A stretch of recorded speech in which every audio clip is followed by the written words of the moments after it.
And I would like to hear right now from Mr. Akhmed Zakayev, because, well, we have here in this panel a representative of 6 ethnic nations that were part of Russia's system.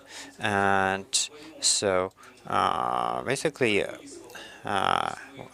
there is a nation which is held captive in the double sense. First, there is Russian Federation goes in oppression against the Russian nation, and also there is they also serve the interests of the empire against their own nation. So let us hear from the Prime Minister of the Ichkeria state, which got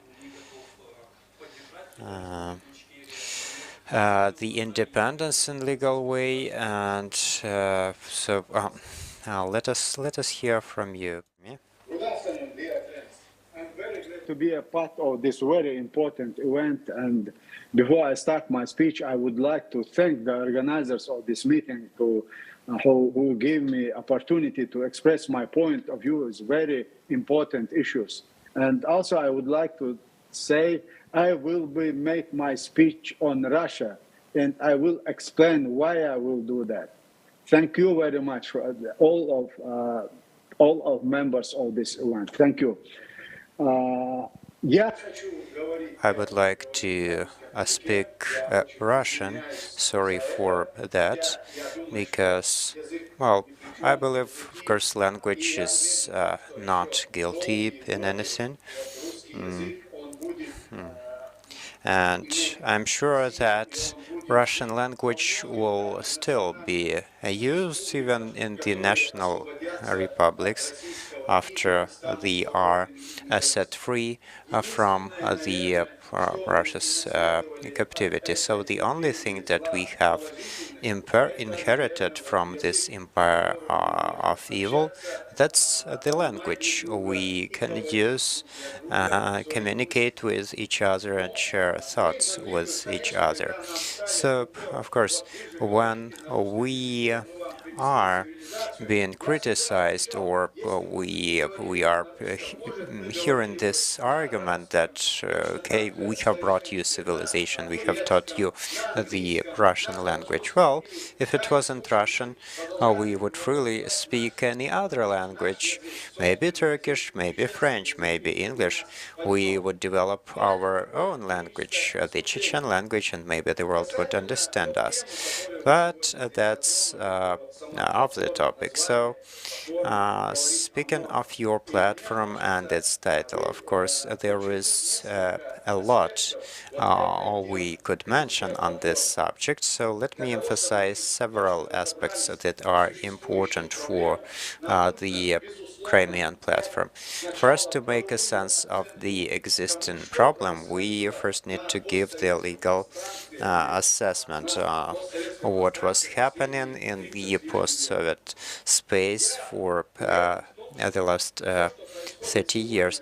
So I'm sure that things that are happening in Russia and around the world right now, the foundations for it have built long ago, long before the 24th of February, when Russia started its large-scale invasion. Actually, it started back in 1985-86 from Gorbachev's so-called reform, because the system that came into power and that is terrorizing the entire free world, it was established back then. And I can prove this. And those who were closely following these events, you don't need my proofs, because you remember all of this. And it was in the Gorbachev's time when the 6th article of the Constitution, the party monopoly was terminated, it was the moment when KGB came into full power, and that was the exact reason why this was made. Before that, KGB was formally controlled by the party, but since at that very moment it became free and independent, and it was able to build the type of power they were always striving for. So this has ended in the year 2000. As you probably remember, after Putin was elected, he had a speech speech at Lubyanka when he spoke to his special security forces. He said, "We have won. We have successfully infiltrated our persons," and it wasn't a joke. This was a time when Putin actually told the truth, and this is how, in Russia, the collective Putin, so to speak, was established. There were some attempts to build a democratic state, but this was cynically destroyed.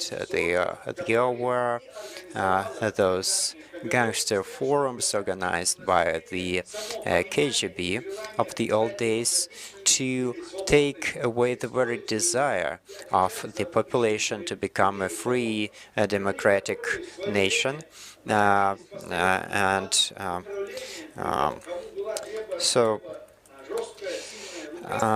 those who needed a strong hand, those who got this distorted version of democracy that was established by the KGB, they were sick and tired of it, and after the so-called democratic presidency of Yeltsin, they were ready to accept Putin the way he was, the person who promised to bring order in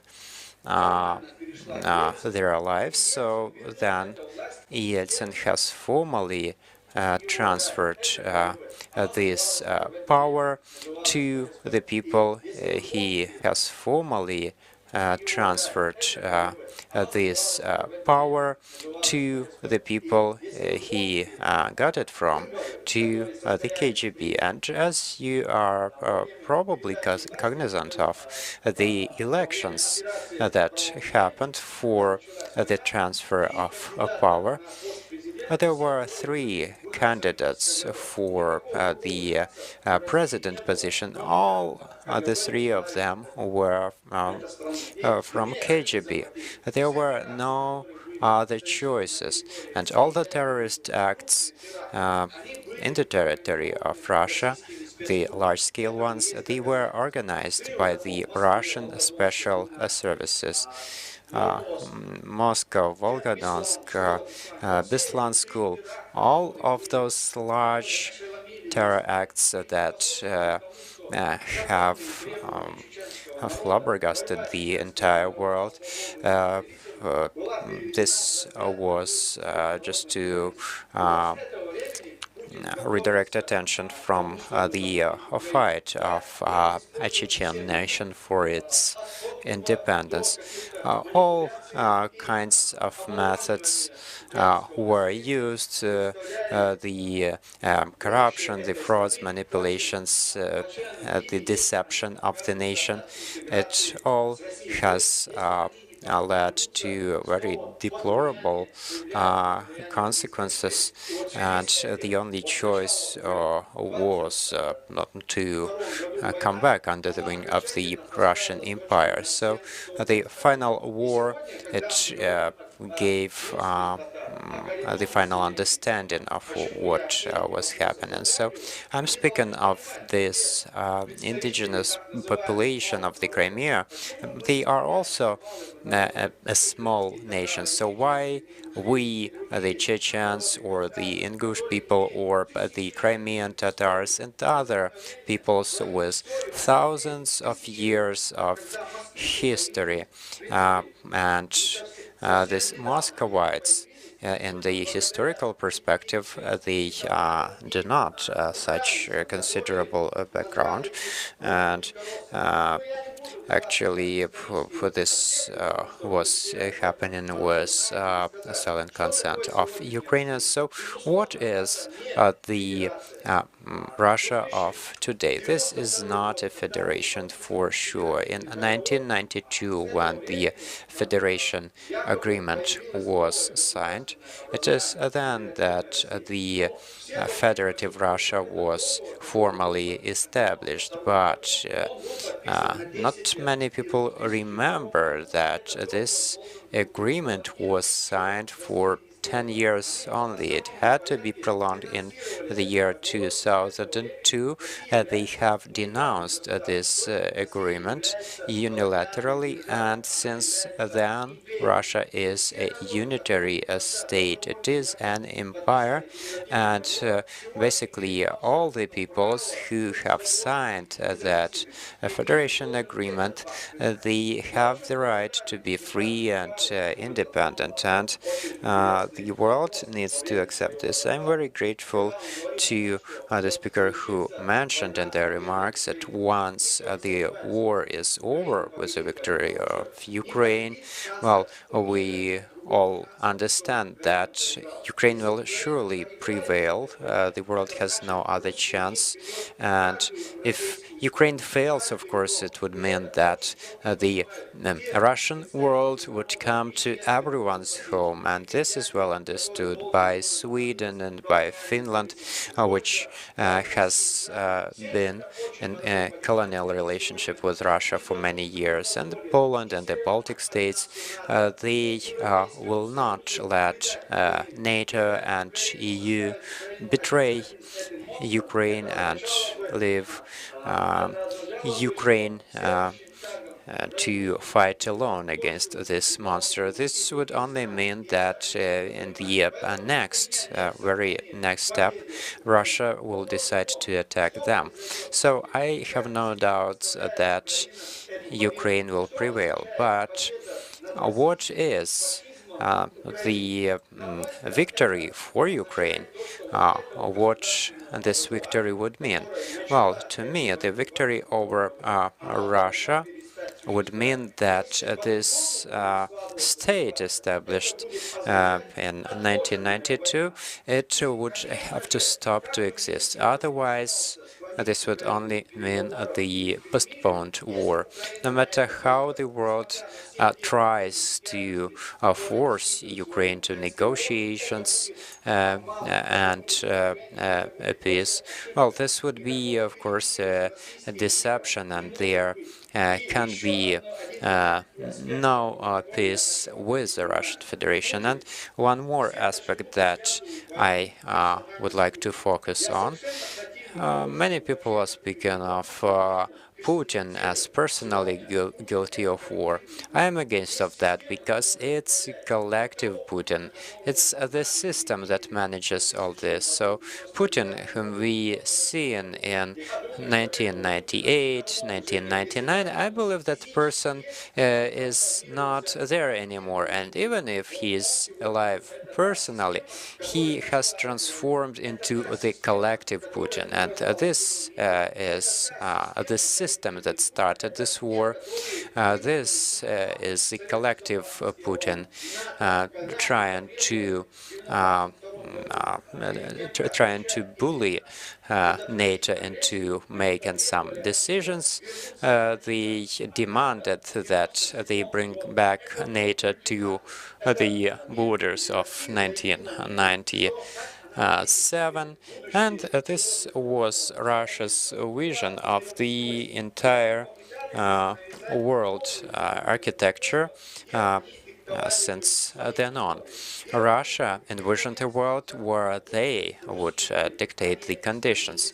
They would want a world where it is a Russian world rather than the supremacy of law that governs the decisions. So the task right now is not only for Ukraine to prevail in the current war, but also it's a war for the world of the future. Whether we want it or not, Ukraine has become the leader of the free world right now, and it has to live up to the expectations, which is the liberation of other nations, which at a certain point, with support of Ukraine, came into the colonial dependency, because all the Ukrainian power was subjugated and used for the benefit of the Russian Empire, which then became the Soviet Empire, and they used this potential to stop other nations from becoming free and independent. And it is based on that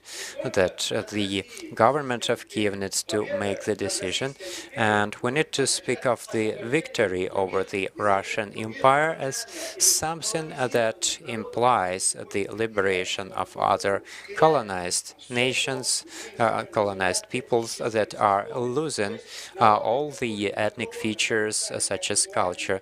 Those who have signed the so-called Federation Agreement, and in the constitutions there were rights for rights to language, rights to free democratic election of leaders, but actually the peoples of Russia do not have this right. They do not have the right to language, to their free choice of religion, local governments, etc. And so this state has to stop to exist, and whether the world is ready for this, a lot of it depends on the political management of Ukraine. And today, the war, if it finishes with negotiations, even if Russia capitulated, it could happen as a result of negotiations, but the future of the Crimea should not be subject to any negotiations, because the Crimea has defined its path long ago. They have a vision for their future, and this is a future with Ukraine. So this is the position that need to be respected by the entire world. So in the 90s, when we got the visitors from North Caucasus, I'm finishing here, we heard that these people were bewildered by the fact that they could not support us, but we demanded respect of our choice, and I'm sure that the Crimean Tatars have made their choice. They envision themselves as a part of Ukraine, and there should be all due respect to this decision. Sorry if my remarks were too long. We are with you, and because of the conditions, I had to leave Kiev. Thank you so much. And yeah, you are indeed raising a very important point. Actually, it all started with the Crimea, and it started, in 2013, and this all should finish with the Crimea, bringing back the Crimea to Ukraine as a political nation. And the Crimean Tatars, then Karayims and Kimchaks are surely a part of that. So these are the very correct things, and this could give some impetus to the processes in the Russian Federation through which the Chechen nation would get its independence.